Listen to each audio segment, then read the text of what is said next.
வாக்காளர் பட்டியலிலிருந்து பெயர்களை நீக்கி வரும் அதிகாரிகளை வீட்டிற்குள் வைத்து பூட்டிவிடுமாறு ஜார்க்கண்ட் சுகாதாரத்துறை அமைச்சர் இர்பான் அன்சாரி பேசியிருப்பது சர்ச்சையாகியுள்ளது. எஸ்ஐஆர் என்ற பெயரில் குடிமக்களை ஊடுருவியவர்கள் என முத்திரை குத்தி அவர்களின் வாக்குரிமையை மத்திய பாஜக அரசு பறிக்கிறது என அன்சாரி குற்றம் சாட்டினார். பீகாரில் எஸ்ஐஆர் மூலம் 65 லட்சம் வாக்காளர்கள் நீக்கப்பட்டதால் இந்தியா கூட்டணி 80 தொகுதிகளில் வெற்றி வாய்ப்பை இழந்ததாக அன்சாரி கூறினார். அன்சாரியின் சர்ச்சை கருத்துக்கு பாஜக கண்டனம் தெரிவித்திருக்கிறது. கேரள மாநிலத்தில் எஸ்ஐஆர் பணியில் ஈடுபடுத்தப்பட்டிருக்கும் பிஎல்ஓ தற்கொலை செய்து கொள்ளப் போவதாக கூறியது பரபரப்பை ஏற்படுத்தியுள்ளது. கோட்டயம் மாவட்டம் பூஞ்சார் பஞ்சாயத்தில் பூத் லெவல் அதிகாரியாக பணிபுரியும் ஆண்டனி வர்கீஸ் எஸ்ஐஆர் பணியால் ஏற்பட்ட கடும் அழுத்தம் காரணமாக தற்கொலை செய்து கொள்வதாக அலுவலக வாட்ஸ்அப் குழுமத்தில் கூறினார்.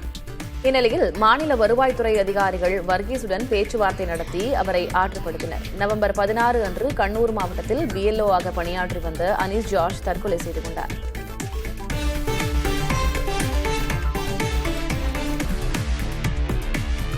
சரணடைய விருப்பம் தெரிவித்து 3 மாநில முதல்வர்களுக்கு மாவோயிஸ்டுகள் கடிதம் எழுதியுள்ளனர். அதன்படி மகாராஷ்டிரா, மத்திய பிரதேசம், சத்தீஸ்கர் மாநில முதல்வர்களுக்கு மாவோயிஸ்டுகள் எழுதிய கடிதத்தில் 2026 ஆண்டு பிப்ரவரி 15ஆம் தேதிக்குள் ஆயுதங்களை துறந்து அரசாங்கத்தின் மறுவாழ்வு திட்டத்தை ஏற்றுக்கொள்வதாக தெரிவித்துள்ளனர்.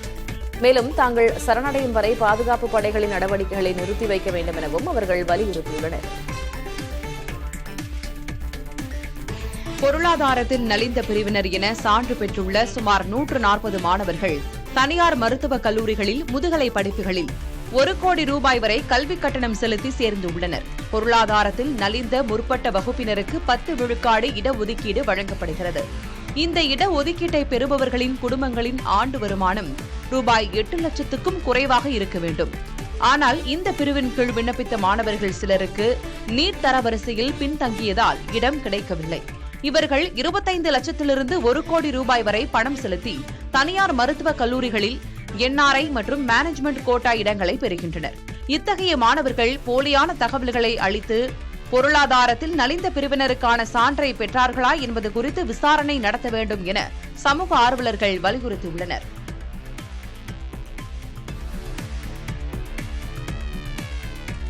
கர்நாடக மாநிலத்தில் ஏரியின் நடுவே சிக்கியிருந்த சிறுமியை தீயணைப்புத்துறையினர் பத்திரமாக மீட்டனர்.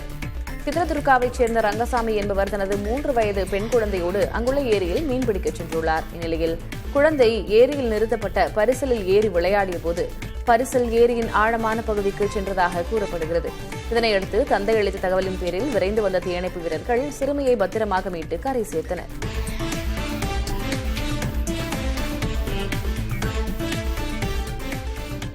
நாட்டின் கடல் உணவுப் பொருட்கள் ஏற்றுமதிக்கான முக்கிய சந்தையாக விளங்கும் அமெரிக்கா தவிர்த்து பிற நாடுகளுக்கான ஏற்றுமதி அதிகரித்துள்ளதாக மத்திய வர்த்தகத்துறை அமைச்சகம் தெரிவித்துள்ளது. கடந்த ஏப்ரல் அக்டோபர் காலகட்டத்தில் கடல் உணவுப் பொருட்கள் ஏற்றுமதி 16.18 விழுக்காடு அதிகரித்து 42,856 கோடி ரூபாயாக இருந்ததாக அமைச்சகத்தின் தரவுகளில் தெரிவிக்கப்பட்டுள்ளது. அமெரிக்க வரி விதிப்பு காரணமாக அந்நாட்டுக்கான ஏற்றுமதி சரிந்துள்ளது. அதே நேரத்தில் China, Vietnam, Belgium, Japan, Russia, Canada மற்றும் பிரிட்டன் ஆகிய நாடுகளுக்கான ஏற்றுமதி அதிகரித்துள்ளது. மொத்த ஏற்றுமதியில் 27,280 கோடி ரூபாயுடன் ஈரான் முக்கிய பங்கு வகிக்கிறது. இது கடந்த ஆண்டின் இதே காலத்தில் 23,232 கோடி ரூபாயாக இருந்து வந்தது.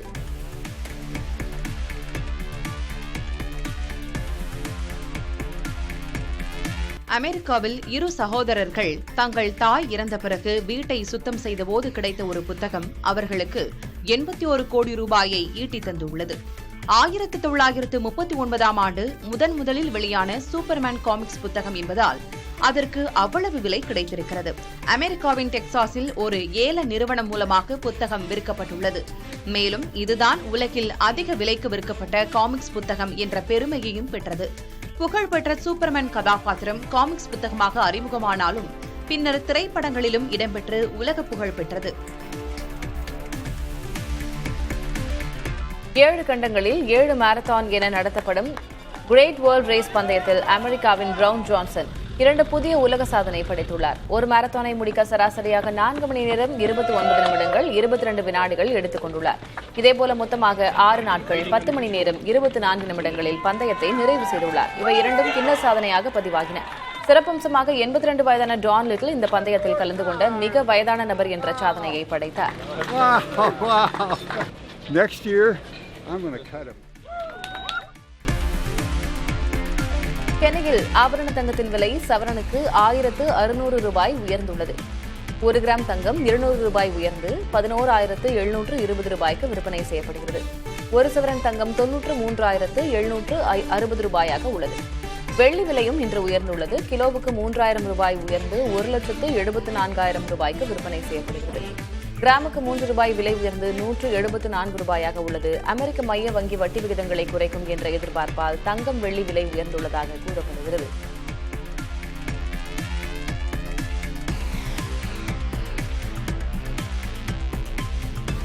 இந்தியாவில் தங்கம் வெள்ளி மியூச்சுவல் ஃபண்டுகளின் மொத்த சொத்து மதிப்பு 1 லட்சம் கோடி ரூபாயை தாண்டும் என ஆம்பி எனும் இந்திய மியூச்சுவல் ஃபண்ட் சங்கங்களின் தலைமைச் செயல் அதிகாரி வெங்கட் சலாசினி தெரிவித்துள்ளார். கடந்த 6 மாதங்களில் தங்கம் வெள்ளி சார்ந்த திட்டங்களில் குறிப்பிடத்தக்க அளவில் முதலீடு அதிகரித்து ஒட்டுமொத்தமாக நிர்வகிக்கும் சொத்து மதிப்பு 1 லட்சம் கோடி ரூபாயை தாண்டியுள்ளது. கமாடிட்டி சந்தையில் பொருட்கள் விலையில் ஏற்றம் இருந்தால் இறக்கமும் இருக்கும் என்பதை நினைவில் கொள்ள வேண்டும் என்றும் அவர் எச்சரித்துள்ளார்.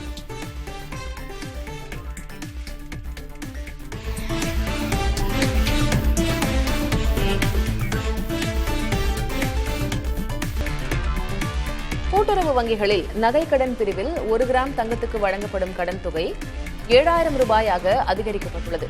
1 கிராம் தங்கத்துக்கு 6,000 ரூபாய் வரை கடன் வழங்கப்பட்டு வந்த நிலையில் சர்வதேச நிலவரங்களால் நம் நாட்டில் தங்கம் விலை உயர்ந்துள்ளது. இதன் காரணமாக 1 கிராம் தங்கத்துக்கு வழங்கப்படும் கடன் தொகை உயர்த்தப்பட்டுள்ளது.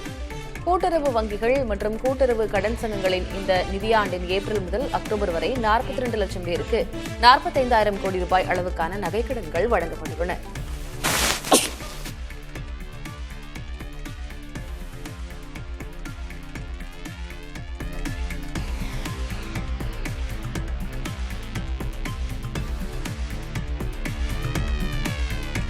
ஒரு மாதம் முழுவதும் இரவு 7 மணிக்குள் உங்கள் இரவு உணவை முடித்துக் கொள்வதால் உங்கள் செரிமான அமைப்பு, உறக்கத்தின் தரம் மற்றும் வளர்ச்சிதை மாற்றம் ஆகியவை மேம்படும் என உணவியல் நிபுணர்கள் தெரிவிக்கின்றனர். இரவு நேரங்களில் உணவு உண்ணாமல் இருப்பது செரிமான மண்டலம் ஓய்வெடுக்க நீண்ட நேரம் கிடைக்கும் என்றும் இதனால் அமிலத்தன்மை மற்றும் வயிறு வீக்கம் குறைந்து காலையில் புத்துணர்ச்சியோடு இருக்க முடியும் என்றும் அறிவுறுத்துகின்றனர். இந்த பழக்கம் இரத்த சர்க்கரை அளவை நிலைப்படுத்துவதோடு மறுநாள் உணவு மீதான அதிகப்படியான ஏக்கத்தை குறைக்கும். மேலும் இது நீடித்த ஆரோக்கியத்திற்கான அடித்தளத்தை அமைக்கும் என்று உணவியல் நிபுணர்கள் கூறுகின்றனர்.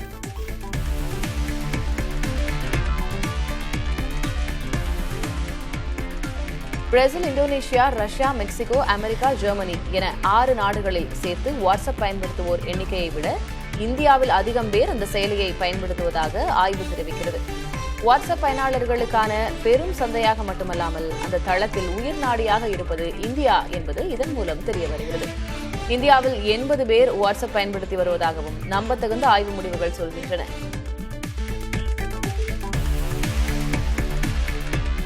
மலேசியாவில் 16 வயதுக்குட்பட்ட சிறார் சமூக ஊடகங்களை பயன்படுத்துவதற்கு தடை விதிக்க அந்நாட்டு அரசு முடிவு செய்துள்ளது.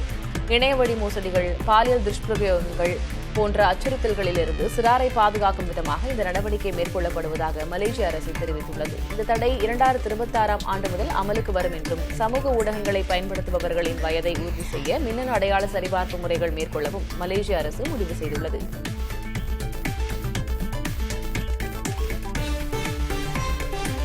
கூகுள் AI உதவியுடன் பள்ளி மாணவர் ஒருவர் தனது கணக்கு வீட்டு பாடத்தை செய்திருக்கிறார். அக்கணத்திற்கான விடை அம்மாணவனின் அதே கையெழுத்து வடிவத்தில் அச்சு அசலாக தரப்பட்டுள்ளது ஆச்சரியத்தில் ஆழ்த்தியிருக்கிறது. இதை அம்மாணவனின் பெற்றோர் எக்ஸ் தளத்தில் இட்டு வியப்பு தெரிவித்திருக்கின்றனர். கூகுள் AI நானோ பனானா உதவியுடன் கணக்கிற்கான விடை பெறப்பட்டதாக அவர்கள் கூறினர். இந்த போக்கை பலர் வரவேற்றிருக்கும் நிலையில் மேலும் பலர் கடுமையாக விமர்சித்துள்ளனர். இதே நிலை நீடித்தால் மாணவர்களுக்கு சாதாரண கூட்டல் கழித்தல் கூட தெரியாத நிலை வரலாம் என்று அவர்கள் எச்சரித்துள்ளனர். அரிய வகை நோயால் பாதிக்கப்பட்ட 3 வயது சிறுவனுக்கு பிரிட்டன் மருத்துவர்கள் சிகிச்சை அளித்து அவனது உயிரை காப்பாற்றியுள்ளனர். ஹண்டர் சிண்ட்ரோம் எனப்படும் நோயால் பாதிக்கப்படும் சிறுவர்களுக்கு மன மற்றும் உடல் ரீதியான வளர்ச்சி மிகவும் குறைவாக இருக்கும். நோய் பாதித்தவர்கள் 20 வயதுக்கு மேல் உயிருடன் வாழ முடியாத நிலை உள்ளது. இந்நிலையில் ஆலிவர் சூ என்ற 3 வயது சிறுவன் இந்நோயால் பாதிக்கப்பட்ட நிலையில் மருத்துவர்கள் மரபணு சிகிச்சையை மேற்கொண்டு நோயை குணப்படுத்தியுள்ளனர். ஹண்டர் சிண்ட்ரோம் பாதிப்புக்குள்ளானவர் குணமானது உலகில் இதுவே முதல் முறை.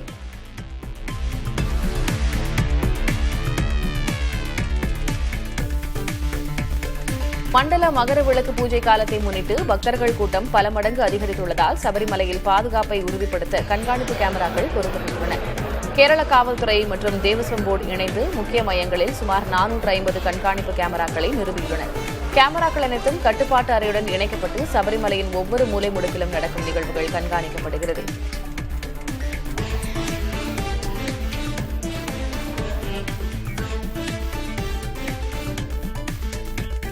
சபரிமலையில் ஆய்வு நடத்திய கேரள மாநில காவல்துறை தலைவர் ரவுடா சந்திரசேகர் பக்தர்களின் பாதுகாப்பு மற்றும் வசதியை உறுதி செய்ய அனைத்து நடவடிக்கைகளும் எடுக்கப்பட்டுள்ளதாக தெரிவித்தார். சபரிமலையில் மண்டல மகர விளக்கு பூஜை காலத்தை முன்னிட்டு 18,000 காவலர்கள் பணியமர்த்தப்பட்டுள்ளனர்.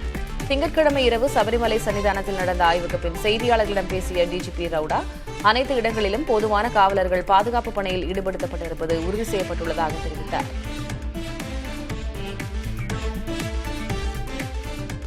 ஏர் இண்டியா விமான நிறுவனம் அடுத்த ஆண்டில் 26 புதிய விமானங்களை அறிமுகப்படுத்த உள்ளது. ஏர் இண்டியா தனது விமான குழுமத்தை நவீனமயமாக்கும் திட்டத்தின்படி 570 புதிய விமானங்களை வாங்கும் திட்டத்தை படிப்படியாக நிறைவேற்றி வருகிறது. 400 மில்லியன் மதிப்பில் பழைய போயிங் விமானங்களை புதுப்பிக்கும் பணியும் 2027ஆம் ஆண்டுக்குள் முடிவடையும் என்று தெரிவிக்கப்பட்டுள்ளது. 2026இல் ஏர் இண்டியா விமானங்கள் மற்றும் சேவைகளில் பயணிகளுக்கு மிகப்பெரிய மாற்றங்கள் தெரியும் என ஏர் இண்டியாவின் தலைமைச் செயல் அதிகாரி கேம்பல் வில்சன் தெரிவித்திருக்கிறார். இந்தியா அதிநவீன 5ஆம் தலைமுறை போர் விமானம் தயாரிப்பதில் தீவிரமாக செயல்பட்டு வருகிறது. AMCA எனப்படும் மேம்படுத்தப்பட்ட நடுத்தர போர் விமானம் என்ற உள்நாட்டு திட்டத்திற்காக சுமார் 15,000 கோடி ரூபாயை மத்திய அரசு ஒதுக்கீடு செய்துள்ளது. இரட்டை இன்ஜின்களால் உருவாகும் இந்த விமானம் ரேடாரில் சிக்காத வகையில் அனைத்து விதமான வானிலைகளிலும் இயங்கும் என கூறப்படுகிறது. மேலும் AI தொழில்நுட்பத்துடன் சூப்பர் குரூஸ் திறன் போன்ற அம்சங்களும் இதில் இருக்கும் என்று எதிர்பார்க்கப்படுகிறது.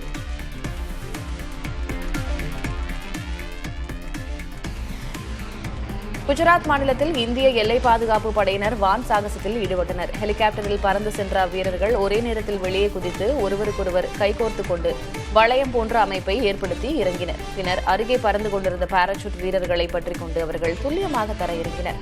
பாகிஸ்தான் எல்லையொட்டியுள்ள பூஜ் பகுதியில் சாகச நிகழ்ச்சி நடைபெற்றது. இந்திய எல்லை பாதுகாப்பு படையின் பயிர விழாவையொட்டி இந்நிகழ்ச்சிக்கு ஏற்பாடு செய்யப்பட்டது.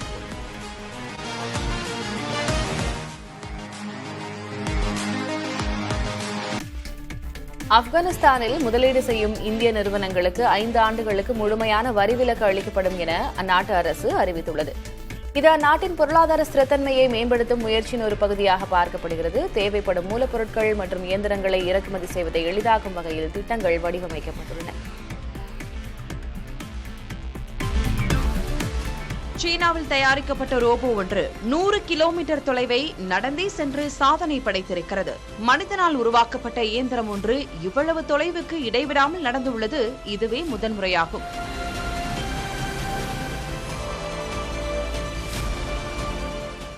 அஜிபோட் A2 என்ற பெயர் கொண்ட இந்த இயந்திரம் ஷாங்காய் நகரில் 106.3 கிலோமீட்டர் தொலைவுக்கு நெடுஞ்சாலை சிறிய தெருக்களில் நடந்திருக்கிறது. இதன் மூலம் கின்னஸ் சாதனை புத்தகத்தில் இந்த ரோபோ இடம் பிடித்திருக்கிறது.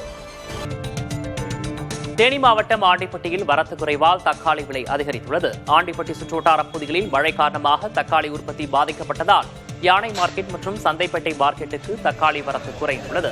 இதனால் 14 கிலோ கொண்ட ஒரு பெட்டி தக்காளி 1000 முதல் 1050 ரூபாய் வரை ஏலம் போகிறது. மேலும் சில்லறை விற்பனையில் 1 கிலோ தக்காளி 90 ரூபாய்க்கு விற்கப்படுவதால் விவசாயிகள் மற்றும் வியாபாரிகள் மகிழ்ச்சி அடைந்துள்ளனர்.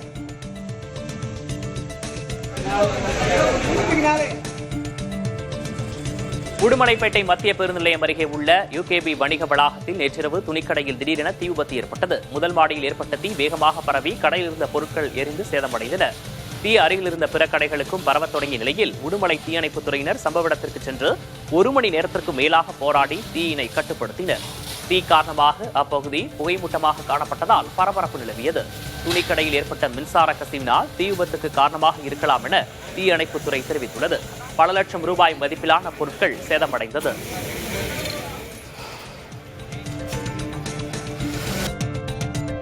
அரசமைப்பு சட்டம் உறுதி செய்துள்ள பேச்சு மற்றும் கருத்து சுதந்திரத்தை மேலும் வலுப்படுத்த வேண்டும் என்று உச்சநீதிமன்ற தலைமை நீதிபதி சூரியகாந்த் கூறியுள்ளார்.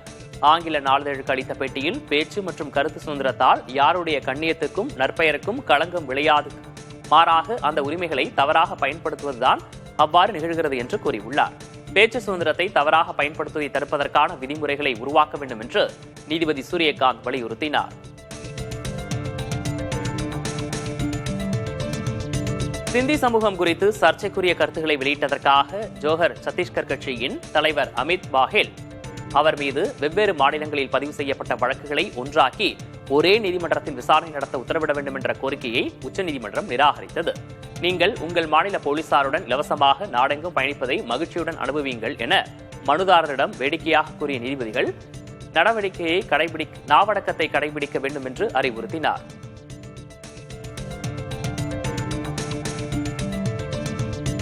தேசிய நெடுஞ்சாலை மற்றும் சிப்காட் பணிகளுக்காக நிலம் கையகப்படுத்தியதில் முறைகேடு நடந்த புகாரில் ஹரிஹந்த் ஷெல்டர் நிறுவன இயக்குநர் ஆஷிஷ் ஜெயினை அமலாக்கத்துறை கைது செய்துள்ளது. திட்டப்பணிகளுக்கு நிலம் கையகப்படுத்துவதில் போலி ஆவணங்கள் மூலம் இழப்பீடு பெற்று அரசுக்கு இழப்பு ஏற்படுத்தியதாகவும் சட்டவிரோத பண பரிமாற்றத்தில் ஈடுபட்டதாகவும் அவர் குற்றம் சாட்டப்பட்டுள்ளார். இந்த விவகாரத்தில் கடந்த புதனன்று சென்னை, காஞ்சிபுரம் உள்ளிட்ட 15 இடங்களில் அமலாக்கத்துறை சோதனை நடத்தியது. அந்த பகுதிகளில் பதிவு செய்யப்பட்ட வழக்குகள் மற்றும் லஞ்ச ஒழிப்புத்துறை வழக்கின் அடிப்படையில் அந்த சோதனைகள் நடைபெற்றன. சேலத்தில் வாக்காளர் பட்டியல் சிறப்பு தீவிர திருத்த பணிகள் குறித்த இருசக்கர வாகன விழிப்புணர்வு பேரணி நடைபெற்றது. வாக்காளர்களுக்கு விழிப்புணர்வு ஏற்படுத்தும் வகையில் நடத்தப்பட்ட இந்த பேரணியை ஆட்சியர் பிருந்தாதேவி கொடியசைத்து தொடங்கி வைத்தார். இதில் திரளான பெண்கள் கலந்து கொண்டனர்.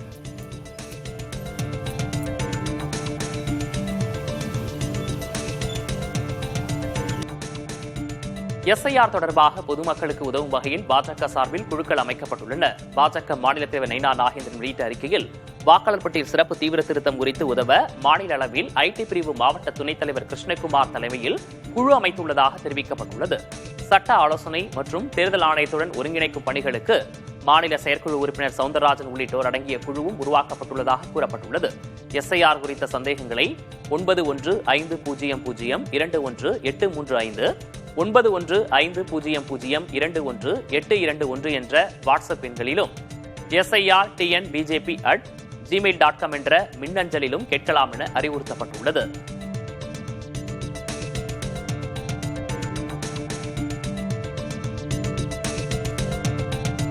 தமிழ்நாடு காங்கிரஸில் மாவட்ட தலைவர்களை மாற்றி வெளிப்படையான முறையில் புதிய தலைவர்களை தேர்வு செய்ய டெல்லி தலைமை 38 வெளியூர் மேலிட பார்வையாளர்களை நியமித்துள்ளது.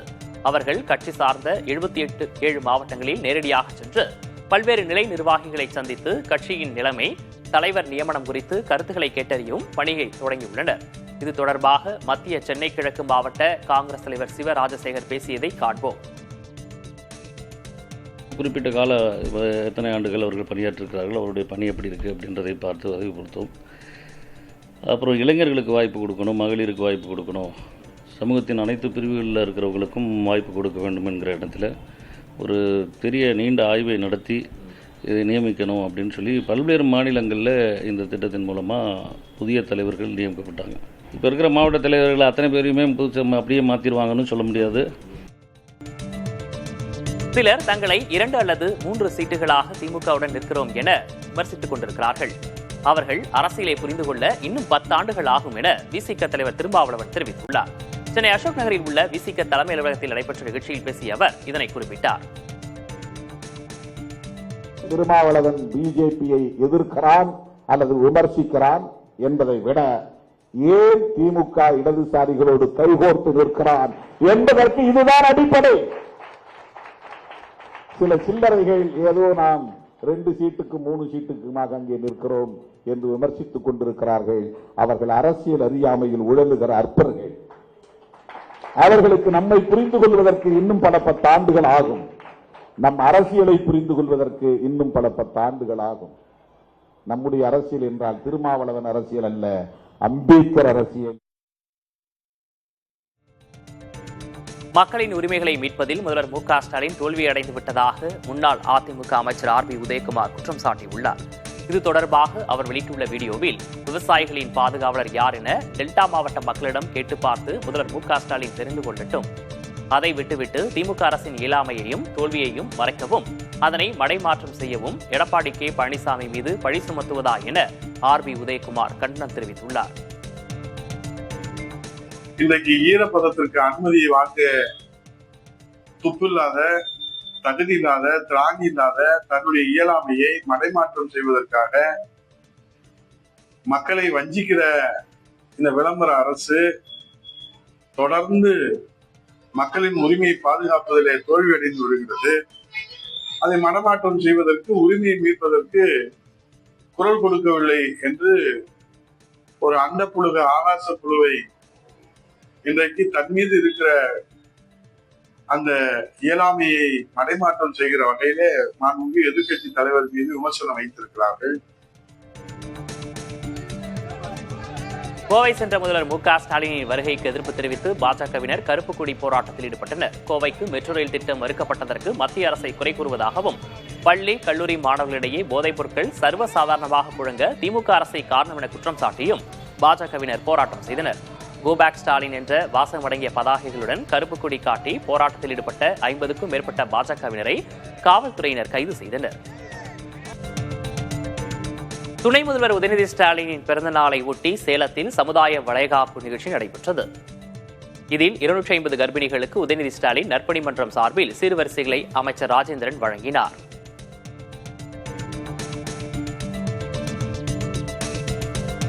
புதுக்கோட்டை மாவட்டம் பிசானத்தூரில் தனியார் உயிரி மருத்துவக் கழிவு சுத்திகரிப்பு ஆலை அமைப்பதற்கு எதிர்ப்பு தெரிவித்து கந்தர்வக்கோட்டையில் இன்று முழு அடைப்பு போராட்டம் நடைபெற்று வருகிறது. ஆலைக்கு எதிராக கிராம சபை கூட்டத்தில் தீர்மானம் நிறைவேற்றிய நிலையில் மாவட்ட நிர்வாகத்தின் பேச்சுவார்த்தைகள் தோல்வியடைந்தன. இதனால் கந்தர்வக்கோட்டை வர்த்தக நலச்சங்கத்தினர் சார்பில் கடையடைப்பு நடைபெற்று வருவதால் சுமார் 750க்கும் மேற்பட்ட கடைகள் மூடப்பட்டுள்ளன. இதனால் மக்களின் இயல்பு வாழ்க்கை பாதிக்கப்பட்டுள்ளது. பிசானத்தூரில் ஆலை அமையாது என அரசு எழுத்துப்பூர்வமாக உத்தரவாதம் அளிக்க வேண்டும் என்பதே மக்களின் முக்கிய கோரிக்கையாக உள்ளது. திண்டுக்கல் மாவட்டம் ஒட்டன்சத்திரம் அருகே தம்பதியை கட்டிப்போட்டு 18 சவரன் நகை மற்றும் பணத்தை கொள்ளையடிக்கப்பட்ட அந்த சம்பவம் பரபரப்பை ஏற்படுத்தியுள்ளது. கருப்பசாமி மற்றும் அவரது மனைவி ராஜலட்சுமி ஆகியோரை முகமூடி அணிந்த 3 பேர் கொண்ட கும்பல் கத்தியை காட்டி மிரட்டி கொள்ளையடித்து சென்றுள்ளது. மேலும் தம்பதியரின் செல்போன்களையும் எடுத்துக்கொண்டு இருசக்கர வாகனத்தில் தப்பிச் சென்றனர். காவல்துறையினர் தடயங்களை சேகரித்து தற்போது விசாரணை மேற்கொண்டு வருகின்றனர்.